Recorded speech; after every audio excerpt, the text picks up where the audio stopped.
Welcome to the January 25th edition of Market Thoughts. I'm Dave with Lighthouse. Quite a few things in the markets to talk about here first, though. Just a quick word on what matters when you market seven. Despite the awful weather, we still had a full room and had a lot of people there. Had a good time in person. A lot of listeners, watchers on our live stream, and a couple of takeaways.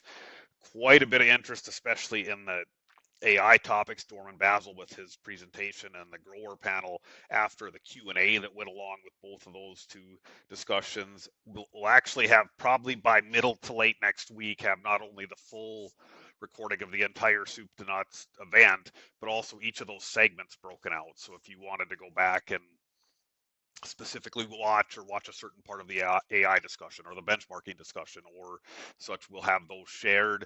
We'll make those available in a normal Teams campaign or excuse me, an email campaign like we do, and make sure you have access to them. And also, as far as takeaway, we envision engaging with you guys somewhat regularly here as this topic of AI on the farm picks up steam, just helping point you towards people that can bring you up to speed and start introducing that more on your farm. And we'll of course be sharing highlights of our own effort as your Lighthouse app and the way we interact with you changes pretty drastically over the next few months and whatnot. So all right, going to be tough to top that next year. We're pretty happy with what a great day we had. Thanks to everyone. Really energizing for us, a highlight of our year. Presentations will be out soon. Let's talk markets though. Weekly changes, looking at, let's get to my right screen here, looking at March corn first. On the week, actually gained 5 3/4 cents. If you break this into a daily chart, you're going to see stuff you like here. So this was shocking. WASDE report, January 12th. Again, just feather in our own hat, pat our own back here. Just we were quite openly, vocally bearish ahead of this report in documented emails and commentary just like this, but was not to this extent. You way overdid it on report day. One kind of meager effort at follow through selling, and then you were back above those report day lows. You held it, carved out this nice bottom. On our analytics, had a buy signal in here, and then on Friday, the big move higher alongside massive export sales. So we'll talk on this more as far as what it means, but this is exactly what you want to see as far as the short term. This is a pretty healthy looking chart. Suffice to say that lows in this range, in this 420 range, I think we can be pretty confident that corn is at or below fair value at that price, seeing how quickly it rebounded off that. So if we look at, sorry, my charts got all reorganized, kind of a flurry of a week this week. So if you look at March beans, you added 10 cents on the week to close at 10.67 3/4. Here's how this played out on a daily chart. This is your report. The Acorns report wasn't nearly as bearish for soybeans, but just got caught up in the overall selling. Put in this double bottom in this 10.37-ish area. That seems to fit with the idea that that's low enough for beans for now. Started rallying and extended those gains this week. So soybeans look good. More on our thoughts on them as we unpack it here, but chart looks good there. And then there's spring wheat. Spring wheat technically probed into a new low. If you've been following our commentary, this is a sell signal that we ignored, that we shouldn't have. Here was a buy signal, got close to a sell signal here, still just not inspired to sell. You were back down to the buy threshold again. We said these contract lows would hold. You pierced through it a little bit on the 16th, but quickly held above. All your daily closes have been above these lows. You essentially have what amounts to strong support here, and you've had a nice 2-day rally. Again, you broke out of this downtrend line. That's happened before. It happened here. It happened here. It's happening again now. Both of these times you failed to actually produce a true long-term breakout higher, but we're going to take another run at this now. We'll come back to what we think happens there, but that's the setup. So you actually are on the 25th of January, just came off the coldest day we've had of the year, the coldest day of any year. Prices overall are meager. There's a lot of gloom, if you will, but you actually have charts that look good. So a little bit of glimmer of at least short-term hope. Okay, so what do we have going on fundamental-wise? You've got essentially three main things here, really two primary drivers. So soybean oil has been dragging the soy complex higher, just on the ideas that this wasn't even a story per se, but just the news that the administration was going to look at finalizing renewable diesel volumes or just renewable fuels volumes, period, in the short term and whatnot, at sometime in March that was going to happen. Just the idea that would be friendly to renewable diesel, that sent Soybean oil surging. You're up to the highest levels for soybean oil since you've been in like August, September timeframe, way higher than you actually were during the November rally for beans. So soy crush margins have improved. There's optimism on soybean oil. That's helped lift soybeans.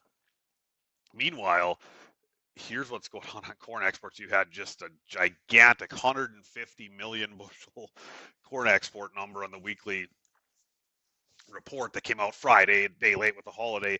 So that keeps you on track. You're still running well over 300 million bushel ahead of this already record export pace. So huge demand number on corn.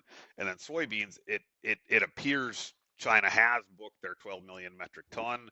That's showing up in these daily sales. You're almost caught up to the USDA pace. There's still a lag here, but it's not. At one point, you were 300 and some million bushel behind. You've closed that gap down to 60, 70 million bushel. Worth noting too, the economics didn't and don't make sense on these U.S. beans. Chinese state grain agencies have bought them and are filling in their reserves. And as long as they don't make sense, period, the shipment times don't make sense. They're buying them into that March, April, May window, and there'll be freely record Brazilian crop supplies around. So you would think there would be I guess a couple takeaways there.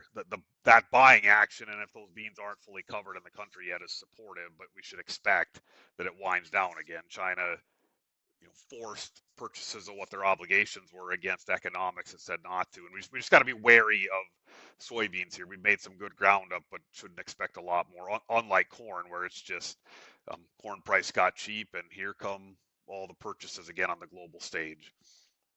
The other one, this is not a feature story, but it's, I think, worth some support in this market. It's worth keeping an eye on. Brazilian crop, and you're getting to the finish line for huge chunks of that country. Crop's in great shape. Vegetative index super high. Going to be a record crop. That's been known. It's not necessarily bearish. You're starting to get mounting dryness creep up here in Argentina, and specifically Buenos Aires province. You're running a significant precip deficit over the last 60 days. And when you look at your extended forecast, both the GFS and the Euro stay quite dry in the 2-week window. So you kind of have the things that you need there fundamentally to just support the initial move and potentially keep it going. You've got strong export sales on the demand side. You've got headline news that's positive. Dollar indexes, but dollar's been getting crushed alongside the latest Europe US trade spat that's mildly supportive, and you've got the makings of at least a modest weather story here after a few weeks of not adding any weather premium in. So decent short-term fundamental look.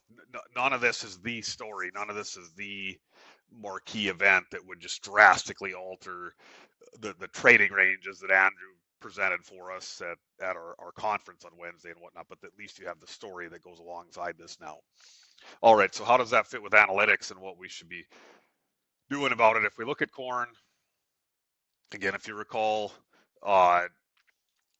bearish analytics ahead of the report. We liked selling it. We had the sell signal Christmas Eve and whatnot. Then you come out, you got to Thursday of last week, you hit the buy threshold on corn. You actually had a buy signal. Even as of today, all but price to stocks to use market gauges are quite low. Your signal's only up to 50. And our new classifier data, this is a good chance to highlight. Not every day does classifier produce a useful insight. Lots of days it would just be a neutral, just a pick 'em NFL game, if you will. Not something that you would lay money on if you could take either side of the bet at even money. But here's what you have as of Friday on classifier: 67% positive changes, average price change of plus 5.9 cents. This is bullish classifier data too. So your analytics are good on corn right now. Everything that we just laid out and whatnot. And for the very short term, the next few days, the weeks, etc., at least the next week, I think just can be patient on corn. We still expect and have expected at a minimum that you would recover back to at least to the bottom of the old range, the range that we spent the previous 3 months. And that seems like a foregone conclusion. Once we get into this range again, and our analytics turn from bullish to at least neutral, if not outright bearish, then it's a better discussion to talk about what to do next. But for now, we can let this keep playing out for at least a little bit longer. Soybeans are a bit more nuanced right now. If you look at soybeans, you've actually pushed your signal up to 73, just below the sell threshold. Our classifier data on soybeans isn't giving us a hand. This would be neutral. This is not something we would want to draw a conclusion from. Only 54% of data points had a positive change or 46% negative. Not a high enough one direction to draw a conclusion from, and really spread out lots of higher moves, lots of lower moves. So we're not learning anything from our classifier data. And where we get hung up on beans a little bit too, just in the very short term, is that you don't have a great fundamental story behind it, or we don't think you do. We don't think this soybean oil renewable diesel story carries this much further than it has. There's still a lot of risk there. That Buenos Aires province dryness is probably not a breakaway story. You're still lagging on soybean exports, and you appear to have concluded the Chinese buying program. So there's a couple things. All that said, Andrew also presented a very bullish new crop soybean balance sheet. So two takeaways. As we slide this thing into a sell signal and we get futures back into this $10.80 to $11 range of March beans, or May or July, depending on what you're looking at, this is definitely around to catch up, to sell more old crop beans, certainly get March basis priced and whatnot. We'd still be more patient on new crop. We'd want to see either a much stronger sell signal and or a much higher price. But these old crop beans are getting back in range where if we need to do something, it's time to start thinking about it again. We're not time today, but another 20 to 40 cents on this, and we're going to be right there where we want to be. Okay, so then what about wheat? So here's the thing with wheat right now. Signals all the way up to 60 despite a 12-cent move off multi-year contract lows. And you've got market gauges that are still supportive right now. The trend just turned higher. Only seasonal changes above 50. Otherwise, the rest of these are below 50. So this is still analytics that are supportive now for at least a ways here yet. But if we look at this wheat chart, if I can find it, there we go. This has happened to us before. We made these small rallies. Analytics signal has surged, and we've ignored sell signals. So, and the challenge you still have in all this is you have that extremely bearish world wheat balance sheet, and it's not getting better. It's likely going to cap any rally that you can have in the short term. So we still just are keeping an eye on if we've got nearby wheat stuff. 5.90ish March, $6 May, that may be where we need to make a next sale, especially if we're barreling towards a sell signal. I think there's two takeaways to consider as you're talking to your merchandisers or making plans and whatnot. We should also probably be thinking about March 27. It nearly hit 650 today. That's probably a place with all that carry from this year to next at 650.